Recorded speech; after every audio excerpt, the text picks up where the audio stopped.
duas forças poderosas atraídas pelo mesmo propósito, o poder e o dinheiro. Foi assim que nasceu o namoro da burguesia e o Estado, que dura até os dias de hoje. O mercantilismo, que nós vamos falar hoje, foi o espermatozoide do capitalismo. Olá, eu sou Flávio Nascimento e este é o canal Plebeu Politizado, o canal de quem ama história e política. O mercantilismo foi um modelo político-econômico que vigorou na Europa entre os séculos XV e XVIII, na transição do feudalismo para a Revolução Industrial no período histórico conhecido como Idade Moderna. Aqui no canal temos outros vídeos falando sobre feudalismo, Revolução Industrial, nascimento dos estados modernos, absolutismo, enfim. No final deste vídeo terá os links para eles, assim como na descrição aqui embaixo. Tudo prontinho para você clicar e acessar esses outros conteúdos. Mas vamos nos situar para entendermos o mercantilismo. A Europa estava saindo do feudalismo que durou praticamente um milênio, do século V ao XV. E os estados modernos que conhecemos hoje começavam a dar o ar da graça lá no século XV, unificando vários reinados pequenos, dando luz às primeiras nações. Portugal, Espanha, França, Inglaterra e Holanda foram as pioneiras nesse processo. Vale lembrar que não houve um estudo teórico que descrevia este modelo político-econômico. O próprio nome mercantilismo surgiria no final do seu ciclo, lá no século XVIII. O que levou ao seu desenvolvimento foi a força das oportunidades entre a nobreza e a nascente burguesia. Essa troca de interesses culminou neste modelo econômico e político. Mas vamos levantar os pontos centrais. A nobreza queria continuar no poder e ampliar seu território. Por outro lado, os burgueses, como nova classe social emergente, queria ampliar seus negócios com a máxima proteção possível. Ora, para a nobreza ampliar seu território e continuar no trono, precisaria de força militar que custava muito. E como sabemos, a nobreza não produz nada, assim como nossos políticos hoje, né? O dinheiro vem do trabalho alheio através dos impostos. Já os burgueses queriam aumentar seu comércio e automaticamente seus lucros, com o menor risco possível, pagando menos impostos também, claro. Daí surgiu a lógica que uniu estes dois interesses. O ponto central é o dinheiro. Aqui vemos o início do capitalismo. Se a nobreza vive da riqueza dos outros através dos impostos, logo, tenho que fazer essa galera aí ter meios de ganhar cada vez mais. Assim, a burguesia, que era relegada à terceira classe, passou a cheirar melhor para os nobres, conquistando seu lugar nas decisões políticas nessa parceria que dura até os dias atuais. Mas o que foi feito de fato? Com a formação do Estado moderno, de cara tivemos como favorecimento para a burguesia a ampliação do seu mercado de negócios.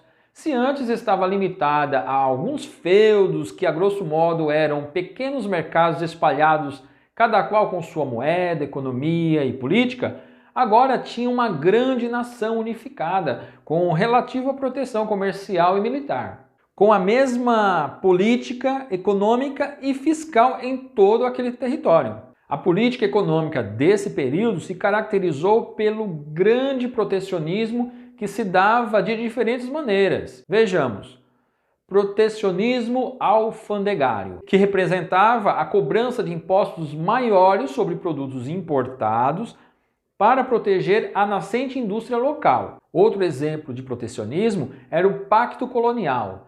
As colônias vendiam para a sua metrópole com impostos menores, a exemplo do Brasil, ou eram proibidas de comercializar com outras nações. A balança comercial favorável era outro princípio, onde se buscava importar a menor quantidade possível de bens manufaturados, ao passo que vender esses produtos acabados era o grande objetivo. Aqui já não se admitia vender matéria-prima, por não ter valor agregado para favorecer a balança comercial. Veja que estamos falando de século XV. O Brasil, até os dias de hoje, equilibra sua balança comercial com matéria-prima sob o nome de commodities. Será que cresceremos trocando soja por iPhone? O metalismo ou bulionismo era o princípio de que o país deveria atrair todo o ouro e prata que pudesse. A riqueza estava intimamente ligada à capacidade de reserva desses metais. No entanto, no século XVII, começou-se a questionar este princípio. A Espanha e Portugal, por exemplo, que tinham grande capacidade de acumular esses metais através de pilhagens, saques, às suas colônias, viam o mesmo metal sair com mais rapidez que os demais países mais industrializados. Se percebeu é que a maior quantidade de metal circulando no país aumentava o preço dos produtos internos, aumentando a inflação e deixando os produtos importados mais atraentes, impedindo, por fim, o desenvolvimento local. Então, a pilhagem que eles submeteram às suas colônias acabou não tendo grande vantagem por não expandir a sua indústria local, diferentemente das nações que investiram no seu desenvolvimento fabril. Colbertismo foi um outro princípio. Baseada nas ideias do ministro francês Jean-Baptiste Colbert, foi feita uma extensa regulamentação na produção com técnicas mais apuradas, entregando para o mercado produtos da mais alta qualidade. Isso mesmo, os franceses ofereciam produtos de maior qualidade, atrelando grande protecionismo alfandegário, impedindo a venda de matéria-prima com o objetivo de favorecer a balança comercial francesa. Outro exemplo do protecionismo foram os atos de navegação inglês, assinado em 1651, onde restringia o uso de navios estrangeiros no comércio do Reino Unido com suas colônias. Isso afetou diretamente a Holanda, que até aquele momento possuía uma das maiores frotas mercantes do mundo, posto assumido justamente pelos ingleses posteriormente. Assim, percebemos que o mercantilismo se apoiou em uma competição interestatal, ao contrário da visão liberal que surgiria no século XVIII como oposição ao mercantilismo. Os mercantilistas concebiam as relações de comércio externo como relações entre nações, uma lógica que não dispensava o uso da força, do poderio militar e da expansão do domínio colonial, marcada por exploração, dominação e violência.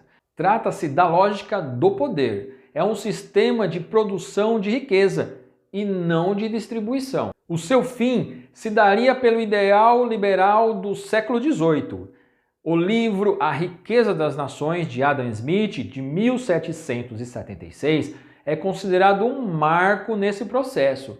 Pelo menos vislumbra, em teoria, o menor protecionismo, pois na prática a burguesia e o Estado nunca mais se desvencilharam em sua troca de interesses, sobretudo nas economias mais capitalistas do mundo, a exemplo da americana, inglesa, alemã ou francesa.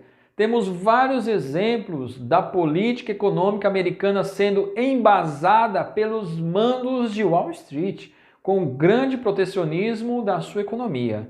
Na história recente, por exemplo, o ex-presidente americano Donald Trump foi eleito entoando a frase America First, os Estados Unidos em primeiro. Esse pensamento remonta, em certa medida, à disputa interestatal que ocorreu no mercantilismo. Agora, se você quiser saber de mais assuntos relacionados ao que acabou de assistir, vai aparecer aqui na tela links com estes temas. E para não correr o risco de perder o canal, clique aqui embaixo para fazer a inscrição e ative o sininho em todos. Assim receberá novos vídeos toda semana. Para encerrar, mandarei uma frase de Charles Tocqueville. Em política, a comunhão de ódios é quase sempre a base das amizades. Até a próxima!